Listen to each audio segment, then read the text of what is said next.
Important रहेगा, या मैं कहूं बहुत ज्यादा इंपॉर्टेंट रहेगा। आपने कितनी भी थियोरीज पढ़ी हो, ये पूरे 30 क्वेश्चन सारे टॉपिक से मिला करके होंगे और उनको हम डिस्कस करेंगे। लाइक शेयर करते रहेंगे, शेयर जरूर करेंगे उन लोगों के साथ जिन्होंने कितनी भी तैयारी की हुई हो। बाइलिंगुअल मिलेंगे क्वेश्चंस आपको, ठीक। जो सीटेट ने अपनी वेबसाइट पे मॉक टेस्ट दिए हैं उनके क्वेश्चंस रहेंगे proper set, cut to cut. First question है आपका, पढ़ते हैं। Pre operational stage in Jean Piaget's theory of cognitive development characterises. अब इसमें आपको जानने में ये मदद मिलेगी कि आप क्वेश्चन को सॉल्व कैसे करेंगे पेपर में, आपकी अप्रोच क्या रहनी चाहिए, आप पढ़ेंगे कैसे, है ना। आंसर तो आप कहीं से भी देख लीजिए। चलिए शुरू करते हैं। पहला क्वेश्चन कहता है प्री ऑपरेशनल स्टेज, जो कि जीन पियाजे की थियरी में है। अगर आपने प्रीवियस वीडियोस देखे हैं तो आपने ये थियरी पढ़ी होगी मेरे साथ भी। प्री ऑपरेशनल स्टेज जो कि सेकंड स्टेज है, ठीक। जीन पियाजे की थियरी में कॉग्निटिव डेवलपमेंट का कैरेक्टरिस्टिक क्या होगा, यानी जीन पियाजे के संज्ञानात्मक विकास के सिद्धांत में पूर्व संक्रियात्मक अवस्था में विकास का मुख्य गुण क्या होता है, मेन कैरेक्टरिस्टिक क्या है। ये आपकी 2 से 7 वर्ष की अवस्था है, सेकंड स्टेज। SPCF से आपको याद कराया है, SPCF sensory motor, pre operational, concrete operational और फॉर्मल ऑपरेशनल, ये आपकी 4 स्टेजेस हैं। अगर हम बात करें 47% आंसर है C, दैट मींस बहुत गड़बड़ है। आप लोग तो मतलब इतने, ये तो इतना आसान क्वेश्चन है, मतलब 23% लोगों को लग रहा है कि A आंसर है। भाई प्री ऑपरेशनल है, फॉर्मल नहीं है, रट्टे मत लगाओ एंड मोमेंट पे, है ना। फॉर्मल नहीं है, जब तक फॉर्मल नहीं है तो ये एब्स्ट्रैक्ट वर्ड को हाथ भी मत लगा देना। जब तक फॉर्मल ऑपरेशनल ना लिखा हो, जब तक औपचारिक ना लिखा हो, तब तक आप ये अमूर्त शब्द के साथ नहीं जाएंगे, क्योंकि ये एब्स्ट्रैक्ट थिंकिंग जो है वो आती ही 11 साल के बाद है। जो लास्ट स्टेज है फॉर्मल ऑपरेशनल SPCF में, सम पीपल कांट फोकस, ये हमने एक निमोनिक बनाया हुआ है, ठीक। तो ये तो हो नहीं सकता क्योंकि एब्स्ट्रैक्ट थिंकिंग आएगी 11 साल में। क्लियर है बात। हाइपोथेटिको डिडक्टिव थिंकिंग ये भी आती है 11 साल के बाद, 11 एंड अबव, ठीक। हाइपोथेटिको डिडक्टिव रीजनिंग, क्योंकि डिडक्टिव रीजनिंग आएगी ही 11 के बाद, इंडक्टिव आ जाएगी 7 से 11 में। सेंट्रेशन in thought is the right answer, जो कि सिर्फ 47% ने आंसर सही दिया था, बाकी लोग तो बाद में चीटिंग कर रहे हैं, ठीक। एबिलिटी टू कंजर्व एंड सीरिएट, ये CCS मैंने आपको बताया हुआ है 7 से 11 वर्ष में। C फॉर कॉन्क्रीट ऑपरेशनल में आ जाता है 7 से 11 वर्ष में। क्या आता है CCS, है ना, चौधरी चरण सिंह यूनिवर्सिटी नहीं है ये, ठीक। दिस इज सेंट्रेशन, सॉरी कंजर्वेशन, आपका सीरिएशन और क्लासिफिकेशन, ये 3 चीजें हैं। कंजर्वेशन, सीरिएशन और एक चीज होती है क्लासिफिकेशन, कि बच्चा वर्गों में विभाजित करने लग जाएगा। तो राइट आंसर इज विचार में केंद्रीकरण, सेंट्रेशन इन थॉट। ये क्या है, इसी की वजह से ईगो सेंट्रिज्म है, बच्चे का जो फोकस है वो एक ही चीज पे है। जैसे ये पेन देखेगा तो इस पेन की सिर्फ कलर पे ध्यान है, इस पेन की शेप पे ध्यान नहीं है कि ट्रायंगुलर शेप है ना, या फिर इस पेन में इंक नहीं डलती कुछ और डलता है, उसका ध्यान सिर्फ एक एस्पेक्ट पे है। कलर पे है तो कलर पे है, शेप पे है तो शेप पे है, लंबाई पे है तो लंबाई पे है, वो सारे एस्पेक्ट नहीं देख पाता, वो सारे पहलू नहीं देख पाता एक चीज के, इसीलिए उसको ईगोसेंट्रिक बिहेवियर कहते हैं, जिसका कारण सेंट्रेशन बहुत ज्यादा है। इसकी वजह से कंजर्वेशन कहते हैं कि नहीं आ पाता, मतलब वो थॉट को रिवर्स नहीं कर पाएगा। C option is the right answer. ये सेंट्रेशन जो है इसका सिंपल सा मतलब है कि बच्चा डी सेंटर नहीं कर पाता, चीजों को अलग अलग एस्पेक्ट में नहीं देख पाता, कि इस पेन को क्या कर सकते हैं, इस पेन से कुछ टच भी कर सकते हैं ऐसे, है ना, इस पेन से अगर इसमें लगी हुई है रेजर तो उससे मिटा भी सकते हैं, ठीक। तो इसके बहुत सारे यूज हो सकते हैं, वो ये नहीं देख पाता। आंसर होगा इसका C ऑप्शन। क्वेश्चन नंबर 2 देखिए, कोई जल्दबाजी नहीं है, पढ़ के आंसर करो, ठीक। क्वेश्चन नंबर 2 देखिए, मैं पोल दे रही हूं आपको, फोकस रखिएगा एक्सप्लेनेशन पे भी, सिर्फ सही और गलत पे नहीं, क्योंकि अगर आप एक बार मेरे साथ ये इस अप्रोच में ढल जाएंगे ना 2-4 टेस्ट में कि पढ़ते कैसे हैं क्वेश्चन, तब आपको वहां पर दिक्कत नहीं होगी, क्योंकि आपके दिमाग में फिर छप जाएंगे दिमाग में पेपर में। देखिए एक बार, क्वेश्चन नंबर 2 है, इन अ प्रोग्रेसिव क्लासरूम, ऐसा एक भी टॉपिक नहीं है जिससे क्वेश्चन ना आए, 30 के 30 क्वेश्चन हर एक टॉपिक से ऐसे ही आता है paper. In a progressive classroom, एक प्रगतिशील कक्ष में कैसी होती हैं चीजें। प्रोग्रेसिव एजुकेशन से जॉन डुई याद आ रहे होंगे, जॉन डीवी, ठीक। पहला ऑप्शन है, ample opportunities should be provided for construction of knowledge, यानी ज्ञान की संरचना के लिए भरपूर मौके मिलने चाहिए बच्चे को, बच्चे के भले की बात है। चलो फिर भी बाकी के 3 ऑप्शन पढ़ने हैं हमें। Student should be labelled on the basis of their academic scores, ये लेबलिंग जो है ये नेगेटिव वर्ड है। A teacher should follow fixed curriculum, rigid हो गया फिक्स्ड का मतलब, जबकि होना क्या चाहिए, फ्लेक्सिबल होना क्या चाहिए, फ्लेक्सिबल होना चाहिए, ठीक।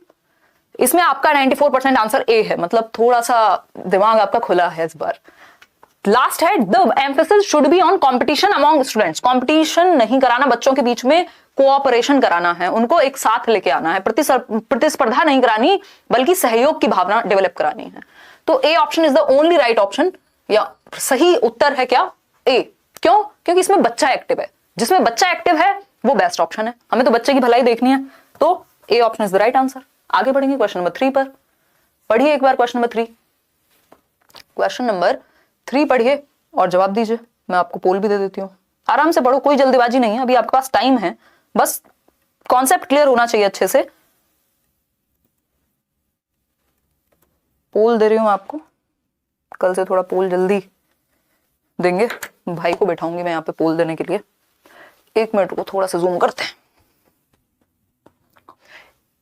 क्वेश्चन क्या है? In his theory of cognitive development, संज्ञानात्मक विकास के सिद्धांत में जीन पियाजे ने explains cognitive structures in terms of what. Cognitive structures को, संज्ञानात्मक जो संरचनाएं हैं उनको क्या बुलाया है जीन पियाजे की थियोरी में? जीन पियाजे ने संज्ञानात्मक विकास क्या है? हमारी थिंकिंग, हमारी डिसीजन मेकिंग, जितनी भी चीजें दिमाग से होती हैं उन सबका विकास संज्ञानात्मक विकास है, मेंटल डेवलपमेंट है, एक तरह से इंटेलेक्चुअल डेवलपमेंट है, दूसरे शब्दों में कहूं तो आपको एक चीज यहां ध्यान रखनी है कि ये क्वेश्चन बहुत बार पूछा जा चुका है, अलग अलग रूप में क्वेश्चन यही रहता है और ये आता है ऑलमोस्ट हर बार। इसका सिंपल सा मतलब क्या हुआ? जोन ऑफ प्रॉक्सिमल डेवलपमेंट कौन व्यक्ति है? वाइगॉस्की। पियाजे से तो कोई मतलब नहीं इस बात का। स्टिमुलस रिस्पॉन्स अगेन बिहेवियरिज्म में फॉलो होता है, कंस्ट्रक्टिविस्ट हैं ये लोग, तो ये तो बात भी नहीं करेंगे इसकी। साइकोलॉजिकल टूल्स, क्या साइकोलॉजिकल टूल्स? वर्ड पूछा है, नाम क्या है? तो 82% आंसर आप लोग सही दे रहे हैं, स्कीमास। ठीक, स्कीमा क्या है? एक ऐसा शब्द है जिसको कॉग्निटिव स्ट्रक्चर कहा है पियाजे ने, कि भाई जो हमारे संज्ञानात्मक स्ट्रक्चर्स हैं, जो हमारे ब्रेन में स्ट्रक्चर बने हुए हैं, उनको स्कीमा बुलाया है, कि एक रिलेशनशिप का एक स्कीमा है, पियाजे का एक स्कीमा है ना, इस पेन का एक स्कीमा है। उसकी वजह से आप चीजें पहचान पाते हो, उसकी वजह से आप चीजें बेसिकली देख करके समझ पाते हो, क्योंकि आपके दिमाग में वो पॉकेट्स ऑफ इंफॉर्मेशन सेव्ड हैं, जैसे फोल्डर्स होते हैं ना कंप्यूटर में, वैसे वो फोल्डर्स को स्कीमा कहा है उन्होंने। क्लियर है बात? कोई दिक्कत नहीं इस बात को समझने में। आगे बढ़ेंगे नेक्स्ट क्वेश्चन पे। क्वेश्चन नंबर 4 है, individual differences in development of children can be attributed to. भाई व्यक्तिगत विभिन्नताओं का कारण क्या है? ये भी क्वेश्चन हर बार आता है। टॉपिक ही फिक्स है, कोई दुनिया में चेंज नहीं कर सकता, थोड़ी बहुत लैंग्वेज में चेंज हो सकता है। देखो एक बार, individual differences in development of children can be attributed to. ठीक, और मैंने कभी सीरियस दिया भी नहीं, मतलब सीरियस होके कि प्रॉपर इतनी तैयारी। ठीक, देखो एक बार, खेल खेल में इंडिविजुअल डिफरेंसेस किस वजह से होते हैं? तो इंडिविजुअल डिफरेंसेस होते हैं आपकी हेरिडिटी एंड एनवायरनमेंट की वजह से। सिर्फ हेरिडिटी? जी नहीं, नाइदर हेरिडिटी नॉर एनवायरनमेंट। फिर तो मतलब कौन चमत्कार हो रहा है? इंडिविजुअल डिफरेंसेस, इंडिविजुअल डिफरेंसेस हैं क्या? हम सब अलग हैं। अब कई लोग का इंटरेस्ट इस बात में कि मेरे कितने नंबर हैं, कई लोग का इंटरेस्ट इस बात में क्या लाखों लोगों ने किया, चुपचाप से पढ़ लो, जो पढ़ाती है सही पढ़ाती है ना, पेपर में आता है, तो उस बात में कई लोगों का इंटरेस्ट। तो ये क्या हुआ? इंडिविजुअल डिफरेंसेस हैं कि हम सभी अलग हैं एक दूसरे से। ठीक, चाहे वो रंग में हो, सोच में हो, इंटरेस्ट में हो, एटीट्यूड में हो, एप्टीट्यूड में हो। ठीक, interplay of heredity and environment, यानी जो इंटरप्ले है किसका? हेरिडिटी और एनवायरनमेंट का। डेवलपमेंट किसका गुणनफल है? हेरिडिटी और एनवायरनमेंट का। तो आप में जो भी है वो हेरिडिटी और एनवायरनमेंट की वजह से ही है। हेरिडिटी क्या है? जो आपके जीन्स से मिला है। एनवायरनमेंट क्या है? जो एजुकेशन आप ले रहे हैं, जो ट्रेनिंग आपको अपने पर्यावरण से मिली है। पर्यावरण आप समझते हैं, जो चीज हमें चारों ओर से घेर के रखती है सिवाय हमारे जीन्स के। ठीक, एनवायरनमेंट ओनली नहीं होगा, तो C option is the right answer. Clear है बात? इतनी कोई दिक्कत, परेशानी, दर्द, समस्या इस बात को समझने में हो रही हो तो बता दीजिए। क्वेश्चन नंबर 5 देखिए फटाफट से। क्वेश्चन नंबर 5 कहता है, पोल ले लीजिएगा एक बार, आंसर कीजिए पोल में एक बार। क्वेश्चन नंबर 5 पढ़ के, in order to address learners from diverse backgrounds. Diverse backgrounds का क्वेश्चन आता ही है क्योंकि ये इंक्लूसिव एजुकेशन का क्वेश्चन है। इंक्लूसिव एजुकेशन आपकी 5 नंबर में आती है पेपर में, मतलब आपके सीडीपी वाले सेक्शन में ही। पेपर में तो बहुत ज्यादा नंबर में आ जाती है, अलग अलग सब्जेक्ट में पूछी जाएगी आपसे। ठीक, बताइए। एट्टी 80% आंसर आपके ए ऑप्शन के साथ जा रहे हैं। चलिए समझते हैं। डाइवर्स बैकग्राउंड का मतलब है एक गरीब बच्चा भी होगा, एक अमीर बच्चा भी होगा, एक अलग अलग जातियों से, समूह से, रंगों के, इंटरेस्ट के, एप्टीट्यूड के बच्चे होंगे। मतलब सब सेम तो नहीं हो सकते, तो डिफरेंट डिफरेंट बच्चे होंगे, सबका इंटरेस्ट, सबका एप्टीट्यूड, सबका एटीट्यूड अलग होगा। ठीक, सब अलग तरीके से सीखेंगे। तो एक टीचर को क्या करना चाहिए ऐसे बच्चों के साथ डील करने के लिए? Draw examples from diverse settings, यानी आप अगर एक क्लास में हैं तो आप गांव का भी एग्जांपल ले रहे हैं, आप शहर का भी ले रहे हैं, ताकि वो शहर वाले बच्चे को भी समझ में आ जाए, वो गांव वाले को भी आ जाए, वो गरीब को भी आ जाए, अमीर को भी आ जाए। एक बच्चा जो जिसका इंटरेस्ट किसी चीज में, उसका इंटरेस्ट भी जुड़ जाए, दूसरे का भी जुड़ जाए, सबका ध्यान रखेंगे, अलग अलग तरह के एग्जाम्पल्स देंगे, वेरियस। ठीक, बी ऑप्शन है। अब ये सुनने में अच्छा लग रहा है ऑप्शन, लेकिन फिर भी हम बाकी के 3 ऑप्शन चूज करेंगे, देखेंगे, पढ़ेंगे, एटलीस्ट रीड तो करना ही है। बेस्ट ऑप्शन से मिलेगा ना 1 नंबर। बी ऑप्शन है use statements that strengthen negative stereotypes. कभी भी बच्चे के दिमाग में स्टीरियोटाइप्स भरने ही नहीं है। स्टीरियोटाइप्स क्या, लड़के तो मजबूत होते हैं, लड़कियां कमजोर होती हैं, ये क्या है, स्टीरियोटाइप है। मैथ में लड़के ही अच्छा करेंगे, लड़कियां बेकार करेंगी, ये क्या है, स्टीरियोटाइप है। ऐसा नहीं करना आपको। Avoid talking about aspects related to diversity. क्यों भाई, विभिन्नता में एकता की तो हम बात कर रहे हैं कॉन्स्टिट्यूशनली, है ना। यूनिटी इन डाइवर्सिटी की हम बात करते हैं कि विभिन्नता में एकता हो, तो डाइवर्सिटी की तो बात करेंगे, क्यों नहीं करेंगे। फिर है C option, use standardised assessment for all. देखो कुछ बच्चे ऐसे होंगे जिनको टीचर मेड टेस्ट की भी जरूरत हो सकती है, ताकि आप उनको समझ पाए। इंडिविजुअल डिफरेंसेस का ध्यान कम रख पाते हैं स्टैंडर्डाइज्ड टेस्ट, इस बात को हम ध्यान रखेंगे, एक नेगेटिव साइड है इनकी। ठीक, तो ए option is the only right option, या सबसे बेहतर जो है वो ए ऑप्शन है। क्लियर है, सबको एक डंडे से नहीं हाँकना, इसका मतलब यूनिफॉर्म इंस्ट्रक्शन हो गया एक तरह से। क्लियर है जी बात, आगे बढ़े। तो ए ऑप्शन यहां सही है। देखिएगा कितने आएंगे आज 30 आउट ऑफ 30। क्वेश्चन नंबर 6 देखिए फटाफट से, पढ़िए एक बार इसको। मैं आपको नेक्स्ट पोल दे देती हूं, सारे टॉपिक्स इसमें इंक्लूडेड हैं आपके सिलेबस में जो पूछे जाएंगे। क्वेश्चन नंबर 6 देखिए, according to Lawrence Kohlberg's theory, performing an act and doing something because others approves it represents what stage of morality. ये क्वेश्चन, ये स्टेज का क्वेश्चन बहुत पूछा जाता है। लॉरेंस कोहलबर्ग के सिद्धांत के अनुसार किसी कार्य को इसलिए करना क्योंकि दूसरे इसे स्वीकृति देते हैं। गुड गर्ल, अरे मेरी बच्ची तो बहुत अच्छी है ना। बच्ची को कोई इंटरेस्ट नहीं है उस काम में, लेकिन मम्मी कहती है बड़ी अच्छी है तो इसलिए वो करेगी।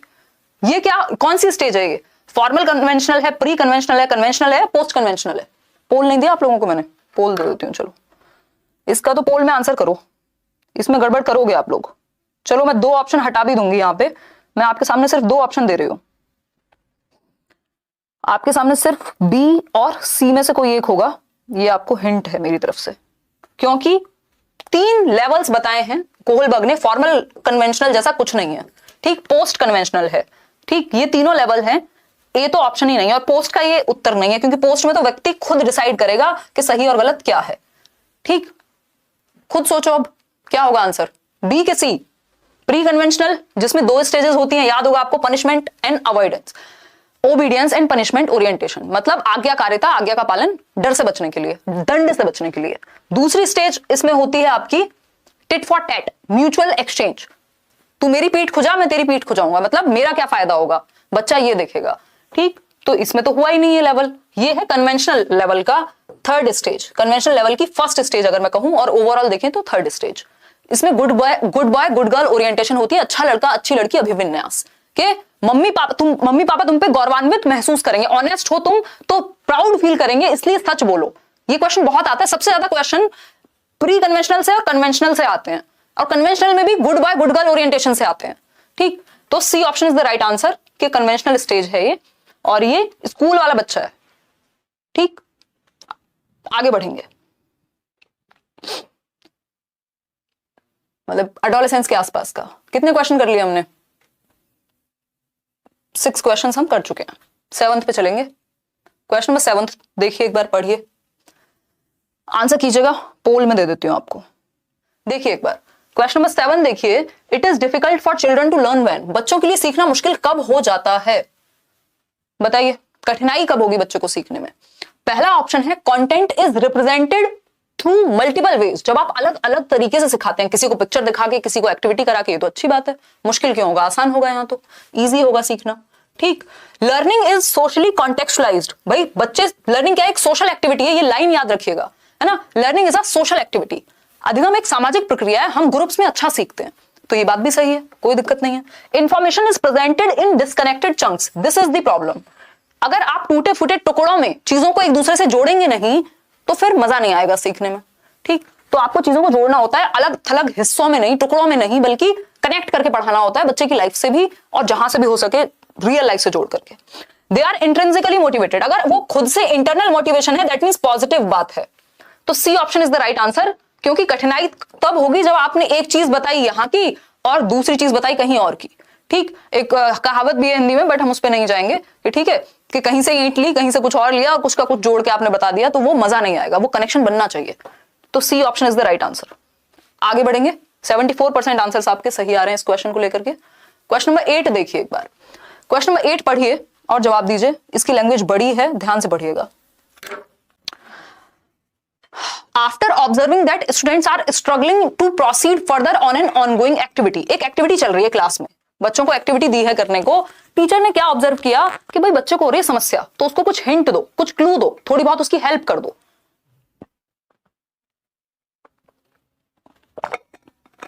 According to Lev Vygotsky's theory this strategy of teacher will, भाई लेव वाइगोस्की देखो कितना बड़ा हिंट दे रहा है क्वेश्चन में आपको कि लेव वाइगोस्की के अकॉर्डिंग ये चीज क्या कहलाएगी, ये जो टीचर ने हिंट दिया है व्हाट व्हाई हाउ का पूछ करके जिससे बच्चे के दिमाग में क्लैरिटी आए, ये क्या कहलाएगा। ध्यान से आंसर करना, आसान क्वेश्चन है और इंपॉर्टेंट है, इसमें कंफ्यूज होते हैं लेकिन ये है आसानी, ठीक है बात। Cause withdrawal tendency among students, क्यों ऐसा थोड़ी कि भाग जाएंगे बच्चे, पढ़ने में इंटरेस्ट नहीं रहेगा, ये तो अच्छी बात है, उनको मदद मिली है। बी ऑप्शन है, B meaningless in process of learning, ऐसा नहीं है, ये तो मीनिंगफुल चीज है, ये तो अर्थपूर्ण है, ये तो हेल्प करेगा, मीनिंगलेस थोड़ी है, अर्थविहीन थोड़ी है।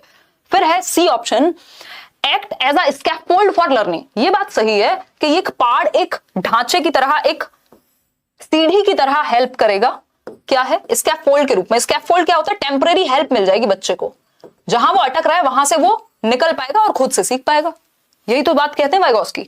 डीमोटिवेट द चिल्ड्रन, ऐसा थोड़ी है भाई जहां अटक रहे थे अगर आपको किसी ने हिंट दे दिया जीवन में तो आपको डिमोटिवेट करेगी ये चीज या मोटिवेट करेगी, एक सीढ़ी की तरह काम करेगी। एक ढांचा आपको मिल गया, एक हिंट आपको अगर मिल गया, हिंट हो, क्यूज हो, आधी हाफ सॉल्व प्रॉब्लम्स हो, ये सब स्कैफोल्डिंग में आते हैं। स्कैफोल्डिंग एक प्रोसेस है जिसको वाइगोस्की ने कहा है कि टेम्परेरी हेल्प, वहां हेल्प देना जहां बच्चा अटके, जहां उसको समस्या हो। ठीक, आप साइकिल चलाना जब सीखते थे आपके मम्मी पापा या कोई भी पीछे से पकड़ता था, आजकल तो खैर साइकिल दूसरी तरह की आ गई हैं, वो पीछे से स्कैफोल्डिंग देते थे आपको, वो स्कैफोल्ड थे आपके, जिनको एमकेओ कह सकते हैं, मोर नॉलेजेबल अदर, जो स्कैफोल्डिंग देने वाला व्यक्ति होता है। स्कैफोल्डिंग क्या है, एक प्रोसेस है। देगा कौन, मोर नॉलेजेबल अदर, किस दायरे में देगा, zone of proximal development, ZPD में। ये वर्ड्स हैं जो वाइगोस्की की थियरी में इंपॉर्टेंट हैं, सिर्फ छह वर्ड हैं जो वाइगोस्की की थियरी में इंपॉर्टेंट हैं, सोसाइटी, कल्चर और लैंग्वेज। उसके अलावा 3 और वर्ड हैं, ZPD, zone of proximal development, scaffolding और MKO। ये 6 वर्ड हैं, पूरी थियरी खत्म हो जाती है वाइगोस्की की। और अगर 7वां ऐड करना हो तो कोऑपरेशन ऐड कर लेना, कि एक दूसरे का सहयोग करके सीखना। चलिए आगे बढ़ते हैं। खैर क्वेश्चन नंबर 9 देखिए, पढ़िए और आंसर कीजिए। Question number 9, it is difficult for children to learn when, बच्चों को दिक्कत कब होती है। ये तो आई थिंक क्वेश्चन रिपीट हो गया, हमारे टाइपिस्ट जी ने कर दिया और मैं भी ध्यान नहीं दे पाई हूँ। चलो फिर भी आंसर कर लो, अगर अब मैंने पोल दे ही दिया है तो। भाई बच्चों को सीखने में दिक्कत कब होगी, जब डिस्कनेक्टेड चंक्स में उनके सामने इंफॉर्मेशन को प्रेजेंट किया जाएगा। ठीक, इसमें भी 3% लोगों ने आंसर गलत दे दिया, अभी 2 मिनट पहले कराया ये क्वेश्चन, कमाल करते हो भाई है। चलो आगे क्वेश्चन नंबर 10 देखते हैं। Constructivist view of learning suggest that children dash construction of their own knowledge. ये कंस्ट्रक्टिविज्म से क्वेश्चन आता है, और रचनावाद वो है जो कहता है कि बच्चा करके सीख सकता है, स्वयं से सीख सकता है, उसका ज्ञान की सृजन करने में, ज्ञान की रचना करने में, नॉलेज को कंस्ट्रक्ट करने में एक्टिव रोल होता है, ऐसा कहता है कंस्ट्रक्टिविज्म। कंस्ट्रक्टिविज्म क्या है आप पूछेंगे, कई लोग तो अभी जागे होंगे ना। कंस्ट्रक्टिविज्म एक स्कूल है साइकोलॉजी का, एक थॉट है, स्कूल ऑफ थॉट है जो ये कहता है कि बच्चा सीख सकता है एक्टिविटी करके, जिसमें प्याजे कहते हैं बच्चा खुद से एक्टिविटी करके सीखेगा, वाइगोस्की कहते हैं समाज और संस्कृति की मदद से सीखेगा। ठीक, दोनों कंस्ट्रक्टिविस्ट हैं, जेरोम ब्रूनर भी इवन कंस्ट्रक्टिविस्ट हैं। आपका जो NCF है, नेशनल करिकुलम फ्रेमवर्क, वो भी इसी से संबंधित है। क्लियर है बात। पहला ऑप्शन है, are solely dependent on adults, play an active role, solely dependent on text book, या कोई रोल ही नहीं है। भाई बच्चे क्या है, एक्टिव रोल प्ले करते हैं सीखने में, ये बात बिल्कुल सही है, कोई दिक्कत इस बात को समझने में हमें नहीं हो रही। ठीक, आगे बढ़ेंगे नेक्स्ट क्वेश्चन पे। क्वेश्चन नंबर 11 देखिए, बहुत प्यारा question. Sequence of development among children from birth to adolescent, यानी जन्म से लेकर के और किशोरावस्था तक सीखने का सीक्वेंस क्या रहेगा, सॉरी डेवलपमेंट का सीक्वेंस क्या रहेगा। आंसर क्या होगा इसका, सीक्वेंस क्या होना चाहिए जन्म से किशोरावस्था। जन्म से किशोरावस्था समझते हैं ना, जन्म से मतलब बर्थ, 0 ईयर्स से लेकर के 17-18 साल तक आपका क्या एक पैटर्न है, या मैं कहूं 13 साल तक, अगर एडोलेसेंस तक की ही बात हो रही है। ठीक, तो हम कह सकते हैं पैटर्न क्या रहेगा। आंसर बताओ सब, 88% आंसर सी, यस। सेंसरी, यानी बच्चा पहले अपने सेंसेस से, 5 सेंसेस से दुनिया की समझ बनाता है, टच करके, फील करके, देख करके, सुन करके, टेस्ट करके चीजों को। अपने सेंसेस आर टीचर्स, ये मैं कहती हूं, जैसा कि प्याजे कहते हैं अपनी सेंसरी मोटर स्टेज में, बच्चा पहले चीजों को अपने 5 सेंसेस से समझ बनाएगा। फिर कॉन्क्रीट चीजें जिनको वो टच फील कर सकता है, उनके बारे में आसानी से समझ पाएगा। जैसे ये पेन कॉन्क्रीट है, लेकिन मैं कहूं बिटकॉइन के बारे में बताओ, आपको सोचने में दिक्कत होगी। क्यों, क्योंकि एब्स्ट्रैक्ट कॉन्सेप्ट है ना, टच और फील नहीं करोगे ना। ऑनेस्टी के बारे में बताओ, लव के बारे में बताओ, एब्स्ट्रैक्ट है, कॉन्क्रीट थोड़ी है कि ये लो मैं लव लेके आ गई, दिस इज लव, है ना, this can be love but this is not love. आगे बढ़ेंगे, एब्स्ट्रैक्ट। एब्स्ट्रैक्ट बाद में आता है आपकी 11 साल के बाद, ये 7 साल की उम्र में, 7 से 11 इवन पहले से ही, जब से बच्चा चीजें समझने लग जाएगा, और कॉन्क्रीट के बाद एब्स्ट्रैक्ट आएगा। तो आप इसको ऐसे याद रख सकते हो, SCA, सेंसरी, कॉन्क्रीट, एब्स्ट्रैक्ट। आगे बढ़ेंगे नेक्स्ट क्वेश्चन पे। क्वेश्चन नंबर 12 है, problem solving abilities can be facilitated bye. भाई प्रॉब्लम सॉल्विंग एबिलिटीज को कैसे हम बेहतर बना सकते हैं बच्चे की, एक क्वेश्चन यहां से भी आना ही होता है। Problem solving abilities can be facilitated bye, समस्या समाधान की जो क्षमताएं हैं उनको और बेहतर कैसे किया जा सकता है। भाई बच्चों को अपॉर्चुनिटी दोगे तो अच्छी होंगी प्रॉब्लम सॉल्विंग, या नहीं? सिर्फ प्रैक्टिस प्रैक्टिस प्रैक्टिस बार बार कराते रहोगे तो प्रॉब्लम सॉल्विंग का मतलब है समस्या तो कोई भी आ सकती है आपकी लाइफ में, जरूरी थोड़ी है सेम प्रॉब्लम आए कि सिर्फ प्रैक्टिस करा दी हो गया। तो प्रैक्टिस हेल्प कर सकती है बट सिर्फ प्रैक्टिस से नहीं चलेगा। ड्रिल का मतलब वही होता है 2 एकम 2 2 दूनी 4, बार बार सेम चीज रिपीट करना। Encouraging fixed process of solving the problem, देखो कभी भी प्रॉब्लम सॉल्व फिक्स्ड तरीकों से नहीं होती, फ्लेक्सिबल तरीकों से होती है, मल्टीपल वेज से होती है। ठीक, अगर फिक्स तरीके मतलब अगर किसी को 2 ही तरीके आते हैं किसी प्रॉब्लम को सॉल्व करने के, तो वो जब तीसरी प्रॉब्लम आएगी तो कैसे सॉल्व कर पाएगा। फिर है third, generating fear among students, डर का माहौल पैदा कर देंगे तो कहां से प्रॉब्लम सॉल्व होगी। एनकरेजिंग यूज ऑफ एनालॉजीज, यानी समरूपों के इस्तेमाल को बढ़ावा देना। ठीक, एनालॉजीज मतलब वैसी ही चीजों के एग्जाम्पल देना, चीजों को कनेक्ट कर पाना। ठीक, भाई आपकी आंखें क्या है, कैमरा जैसी हैं, जैसे कैमरा रिकॉर्ड करता है चीजें वैसे आपकी आंखें रिकॉर्ड करती हैं चीजें, दैट मींस एनालॉजी दे दी मैंने आपको एक, है ना। तो आंसर क्या हुआ, डी ऑप्शन। आगे बढ़ेंगे, कितने परसेंट आंसर सही है, सिर्फ 50% आंसर सही है, 49 बल्कि। आगे बढ़ेंगे, क्वेश्चन नंबर 13 देखिए, अभी तो हम 13 क्वेश्चन पे पहुंचे हैं। देखो देखिए, अगर हम बात करें तो क्वेश्चन है ड्यूरिंग अ टास्क, एक टास्क के दौरान साइना एक बच्ची है, इज टॉकिंग टू हरसेल्फ, अपने आप से बातें कर रही है, about ways she can proceed on the task, कि वो कैसे कैसे किसी टास्क को कर सकती है। जैसे आप पेपर में जाके वो टास्क है आपके लिए, पढ़ रहे हैं और सोच रहे हैं कि यार इसको कैसे कैसे, मतलब ये क्या, मैंने तो ये पढ़ा था, मतलब आप खुद से बातें कर रहे हैं बोल बोल करके। ठीक, अकॉर्डिंग टू लेव Vygotsky, ideas on language and thought, this kind of private speech, ये क्या है, एक निजी वाक है, प्राइवेट स्पीच है, किस तरह का साइन है।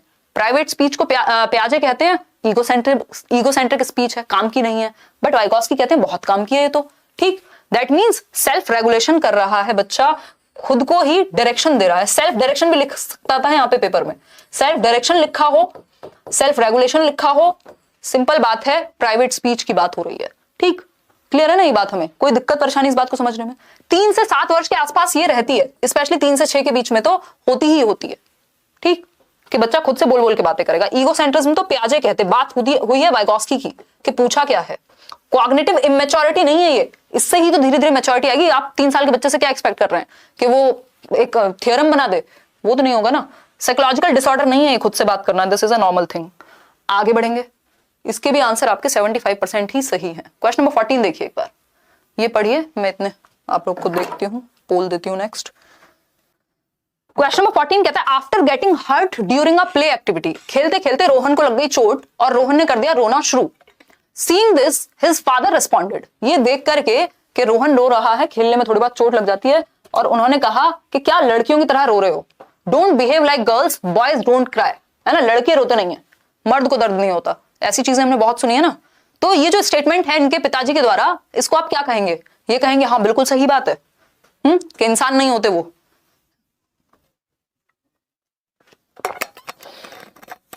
बताइए फटाफट से, जल्दी जवाब दीजिए। 14th का ए, रिफ्लेक्ट्स जेंडर स्टीरियोटाइप, रूढ़िबद्धता को दर्शाता है। रूढ़िबद्धता को सिंपल शब्दों में, परंपरा तो खैर एक पॉजिटिव वर्ड होता है, बट रूढ़िबद्धता जब वो बन जाए, जब कोई परंपरा रूढ़िबद्ध बन जाए कि वो किसी के साथ अन्याय करने लगे, किसी एक तरफ झुक जाए, तो वो स्टीरियोटाइप है। ठीक, रिड्यूस जेंडर बायस, बायसनेस को कम थोड़ी कर रहे हैं, पक्षपात को कम थोड़ी कर रहे हैं यहाँ तो, बल्कि बढ़ावा दे रहे हैं ये कह करके। इक्वालिटी कहां है इस बात में? चैलेंजेस जेंडर स्टीरियोटाइप, चैलेंज कहां कर रहा है ये तो, बल्कि सपोर्ट कर रहा है। तो रिफ्लेक्ट्स जेंडर स्टीरियोटाइप, ये जो स्टेटमेंट है इनके पिताजी का, ये दर्शाता है कि ये लैंगिक रूढ़िबद्धता बच्चे के दिमाग में डाल रहे हैं कि लड़के तो रोते नहीं है, लड़कियां रोती हैं, है ना। ये भी तो कह सकते थे कि बेटा करेजियस बनो जीवन में, रोने की क्या जरूरत है, ऐसी तो प्रॉब्लम्स आती रहती हैं लाइफ में। ये कहने का क्या मतलब था कि लड़कियों की तरह क्यों रो रहे हो? दैट मींस जेंडर बायस है, जेंडर स्टीरियोटिपिकल है। ठीक, आगे बढ़ेंगे। A option is the right answer. Question number 15 देखिए, individual differences in a progressive classroom. देखिए एक बार, हे भगवान, individual differences in a progressive classroom should be treated as, जो व्यक्तिगत भिन्नताएं हैं, जो हम एक दूसरे से अलग हैं, इस चीज को कैसे ट्रीट किया जाना चाहिए, इसको क्राइटेरिया बना लेना चाहिए एक प्रोग्रेसिव क्लासरूम में। फेलियर की तरह ट्रीट करें कि टीचर के पार्ट पे फेलियर है। Important for planning of teaching learning process, a hindrance to the process of learning. देखो, ना तो ये रुकावट है कि बच्चों में डाइवर्सिटी है, इंडिविजुअल डिफरेंसेस हैं, सब एक जैसे तो होंगे नहीं, रोबोट्स थोड़े ही हैं, इंसान है। ठीक, क्राइटेरिया है मेकिंग एबिलिटी बेस्ड ग्रुप्स। ऐसा नहीं करना हमें कि एबिलिटी बेस्ड ग्रुप बना देने हैं कि ये बच्चे इसमें जाएंगे, तुम अच्छे हो तुम इस ग्रुप में, दूसरा इस ग्रुप में, मिक्स्ड एबिलिटी वाले ग्रुप बनाने होते हैं। फेलियर नहीं है टीचर के पार्ट पे। ये क्या इंपॉर्टेंट है for planning of teaching learning process, कि आप पढ़ाएंगे कैसे, इस चीज का ध्यान आप पहले ही रख सकते हैं, क्योंकि आपको पता होना चाहिए कि बच्चे अलग अलग तरह के आने वाले हैं। कोई एक तरह का बच्चा नहीं है कि आप सिर्फ एक मेथड से, एक चीज से पढ़ा देंगे, एक एग्जाम्पल से पढ़ा देंगे। मल्टीपल वेज अपनाने हैं। इस चीज में हेल्प मिलती है टीचर को टीचिंग लर्निंग प्रोसेस को, लेसन प्लान को बनाने में, इंडिविजुअल डिफरेंसेस को देखते हुए। ठीक, C option is the right answer, कि आप जो एक्टिविटी डालेंगे वो सबको ध्यान में रख करके अपने शेड्यूल में प्लान करेंगे। क्वेश्चन नंबर 16 देखिए फटाफट से। In order to address the needs of students who are facing learning difficulties, learning difficulties क्या है? Dyslexia, dyscalculia, dystopia, dysmorphia, dysgraphia, dysphasia, ये सब क्या learning difficulties हैं, learning disabilities हैं अगर मैं कहूं तो। बच्चे, जिन बच्चों को learning difficulty है, किसी भी वजह से कोई भी समस्या हो रही है, इसमें सिर्फ learning disabilities नहीं आएंगी, difficulty में कुछ भी आ सकता है। disabilities में जितने मैंने नाम लिए वो आएंगे। A teacher should not, ये वर्ड ध्यान से पढ़िएगा, not, शुड नॉट, क्या नहीं करना है। पहला ऑप्शन है डू इंडिविजुअलाइज्ड एजुकेशनल प्लानिंग। भाई इंडिविजुअलाइज्ड एजुकेशनल प्लानिंग अच्छी होती है क्योंकि इंडिविजुअल नीड्स का ध्यान रखा जाता है। ये बात तो सही है, और सही है तो गलत है क्योंकि शुड नॉट पूछा है हमसे। तो use multiple audio visual aids, ये भी अच्छी बात है कि आप मल्टीपल तरीके अपनाएं, तो ये भी नहीं होगा। प्रैक्टिस रिजिड स्ट्रक्चर्स, मिल गया एक नेगेटिव वर्ड, और हमें नॉट ही पूछा था, जबकि हमारे तरीके फ्लेक्सिबल होने चाहिए, लचीले होने चाहिए। एक तरीका काम नहीं कर रहा, दूसरे तरीके को अपनाएंगे, लेकिन रिजिड क्या है, एक ही तरीके से सबको पढ़ाएंगे, चाहे किसी को डिफिकल्टी आ रही हो ना आ रही हो। तो सी ऑप्शन ही सही है, तो सिंपल बात है। यूज कंस्ट्रक्टिव पेडागोजिकल अप्रोच, ये वर्ड इतना प्यारा है कि इसको बिल्कुल आप दिल से लगा लीजिए। कंस्ट्रक्टिव मतलब कुछ कंस्ट्रक्ट करना बच्चे के बेहतरी के लिए, बच्चा खुद कंस्ट्रक्ट कर सकता है चीजों को, ये बात याद रखनी है हमें। C option is the right answer, क्योंकि यही गलत है और पूछा ही गलत है, इसीलिए गलत ही सही है। समझ पा रहे हो ना बात को, नॉट लिखा हुआ था क्वेश्चन में। C option is the only right answer. आगे बढ़ेंगे। ओनली राइट ऑप्शन, आंसर तो खैर एक ही होता है। Dash is the primary identifying feature of creativity. भाई क्रिएटिविटी से क्वेश्चन हर बार पूछा जाएगा, हर हालत में। क्रिएटिविटी क्या है? कुछ नया करना। क्रिएटिविटी को पहचानने का मुख्य लक्षण क्या है? 4 ऑप्शंस हैं, मैं आपके सामने पोल दे देती हूं। ये तो इतना आसान है, हर बार यही क्वेश्चन घुमा फिरा के पूछ लिया जाता है आपसे। देखिए एक बार, हाइपर एक्टिविटी क्रिएटिविटी से जुड़ी हुई नहीं है। क्रिएटिविटी से सीधा सीधा डाइवर्जेंट थिंकिंग को जोड़ा जाता है कि बच्चा मल्टीपल वेज में सोच पाएगा, अलग अलग दिशाओं में सोच पाएगा। ठीक है, और कौन से वर्ड हैं? Divergent thinking, brainstorming, lateral thinking. ठीक, ये सारी चीजें, out of the box thinking, ये सब क्रिएटिविटी से जुड़ी हुई हैं। और इसके 4 मुख्य विशेषताएं हैं। FFOE, फफोई से याद कराया था। फ्लुएंसी यानी बहुत सारे आइडियाज आना, फ्लेक्सिबिलिटी लचीलापन होना, एक चीज काम ना करे दूसरा तरीका अपनाएंगे, ओरिजिनलिटी यानी मौलिकता होना, और इलैबोरेशन उस चीज को विस्तार में समझ पाना। आगे बढ़ेंगे।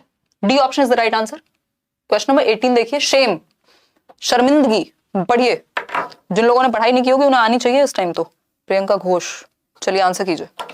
शेम डैश, शेम क्या है? वैसे दिमाग सबका ठीक ही होता है, थोड़ी मेहनत की जरूरत होती है या सही अप्रोच की जरूरत होती है। ठीक, shame has no relation to cognition. Cognition कल ही समझ रहे थे ना हम, दिमाग से रिलेटेड जितनी भी चीजें वो कॉग्निशन, दिल और दिमाग की बात हुई थी। कोई रिलेशन नहीं है क्या? अगर आपको शर्म महसूस हो रही है, क्या आप ठीक से सीख पाएंगे? जहां आपको बेइज्जत किया जाता हो रोज, वहां रह पाएंगे? वहां दिमाग चलेगा आपका, बुरा लगेगा आपको? तो ऐसा तो नहीं है कि कोई रिलेशन नहीं है। Is very effective to motivate the children to learn, महत्वपूर्ण है शेम। नहीं भाई, मोटिवेट थोड़ी होते हैं। अगर आप कई लोग जो शर्मिंदा करते हैं, कई टीचर्स बुरा भला सुना रहे हैं बच्चों को खड़ा करके सबके सामने, उससे फायदा नहीं हो रहा। उससे शायद एक बच्चा हो 100 में से जो उसको मोटिवेशन की तरह ले जाए, अदरवाइज तो बच्चे की सेल्फ एस्टीम हर्ट होगी। तो ये अच्छा तरीका नहीं है बच्चों को मोटिवेट करने का। Should be generated frequently, bar bar shameful feel कराओगे नहीं।